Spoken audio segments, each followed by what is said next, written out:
এর আগে যেমনটি বলছিলাম দর্শক, আন্তর্জাতিক অপরাধ ট্রাইব্যুনালের সাবেক প্রসিকিউটর ব্যারিস্টার তুরিন আফরোজকে আজ আদালতে হাজির করার কথা রয়েছে। তার বিরুদ্ধে বিচারিক কার্যক্রম শুরু করতে রিমান্ডের আবেদন জানাবে পুলিশ। সোমবার রাতে রাজধানীর উত্তরার বাসা থেকে তাকে গ্রেপ্তার করা হয়েছে।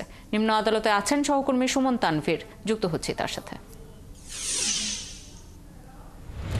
সুমন, তুরিন আফরোজকে কখন আদালতে আনা হবে এবং তার কতদিনের রিমান্ড আবেদন করা হবে সেই বিষয়ে কোনো তথ্য পেয়েছেন কিনা জানাবেন।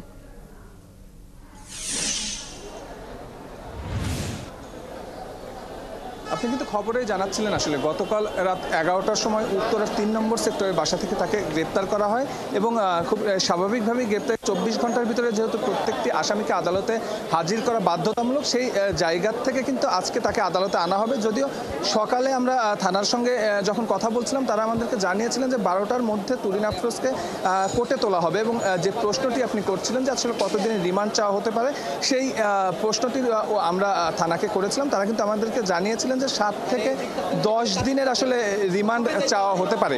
কিছুক্ষণ আগ পর্যন্ত, এখন যেহেতু 12টারও বেশি বাজে এবং এখন পর্যন্ত তুরিন আফরোজকে কোর্টে আনা হয়নি, সেই জায়গা থেকে আমরা আসলে পরবর্তীতে যখন যোগাযোগ করার চেষ্টা করেছি, আসলে এখানে যারা উকিল আছে, আইনজীবী আছে, তারা বলছেন যে দুইটাই সম্ভবত তাকে কোর্টে তোলা হবে। তবে আদালতের এখন সার্বিক প্রস্তুতি দেখে মনে হচ্ছে, কারণ কিছুক্ষণ আগে আসলে কোনো বাড়তি পুলিশ আদালত চত্বরে ছিল না, তবে এই কিছুক্ষণ আগে অর্থাৎ 12টার দিকে আদালত চত্বরে অতিরিক্ত পুলিশ আসা শুরু করেছে এবং তারা সারিবদ্ধভাবে দাঁড়াচ্ছে। এই পরিবেশ থেকে আসলে অতীত অভিজ্ঞতার আলোকে বলা যেতেই পারে যে কিছুক্ষণের ভেতর হয়তো তুরিন আফরোজকে এখানে নিয়ে আসা হবে এবং কোর্টে তুলতে যেহেতু একটি প্রক্রিয়ার মধ্যে যেতে হয়, প্রথমে নিয়ে এসে গারদখানায় আসলে রাখা হয়, তারপরে কোর্টে তোলা হয়। সেই জায়গা থেকে আসলে হয়তো সম্ভবত 2টা বাজবে তুরিন আফরোজকে আসলে এখানে নিয়ে আসার, কোর্টে তুলতে হয়তো 2টা বেজে যাবে। তবে আজকে কোর্ট চত্বরে যেহেতু তুরিন আফরোজ আসলে অতীতে আওয়ামী লীগের যারা ঘনিষ্ঠ ছিলেন কিংবা আওয়ামী লীগের যারা নেতারা ছিলেন,